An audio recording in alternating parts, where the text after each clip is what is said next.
અમદાવાદના બાલાસિનોરમાં ડમ્પિંગ સાઇટનો વિરોધ વધુ ઉગ્ર બની ગયો છે। કેમિકલ ડમ્પિંગ સાઇટના વિરોધમાં ખેડૂતો આગેવાનો દ્વારા ચક્કાજામ કરાયો હતો। અમદાવાદ લુણાવાડા હાઈવે પર વિરોધ મુદ્દે ટ્રાફિક જામ થઈ ગયો હતો। વિરોધના પગલે હાઈવે પર મોટી સંખ્યામાં ખડકાયો હતો પોલીસ કાફલો। રસ્તા પર વિરોધ કરનારા લોકોની પોલીસ દ્વારા અટકાયત પણ થઈ હતી। વિરોધ કરનાર તમામ લોકોને લઈ જવાયા હતા પોલીસ મથકે। બાલાસિનોરમાં ડમ્પિંગ સાઇટ પ્લાન્ટને બંધ કરવાની લોકોએ ઉગ્ર માંગ કરી છે।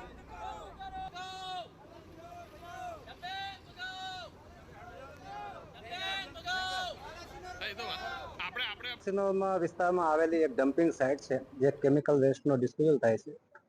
એમના વિરોધમાં લોકલ માણસો અને આગેવાનો દ્વારા આજે ઇન્દોર હાઈવે ચક્કાજામનું એલાન આપવામાં આવેલું હતું। એની તકેદારી અને કાયદા વ્યવસ્થાનું કોઈ ભંગ કે અડચણ ન થાય એ માટે પોલીસ ડિપ્લોયમેન્ટ કરેલું હતું। પેન્ટેરા રોડ ઉપર 101 જેટલા માણસો આવી અને દેખાવ કરેલા હતા, પણ એમને પણ અમે રોડ ઉપરથી હટાવી અને એને ડિટેન કરેલા છે। આ બાબતે જે ડમ્પિંગ સાઇટ છે એના કોઈ સેમ્પલ પણ લીધેલા છે કમિટીએ, અને જીપીસીબી બોર્ડ છે એમને પણ જે આ બાબતે કાર્યવાહી કરેલ છે। વાત કરીએ વરસાદ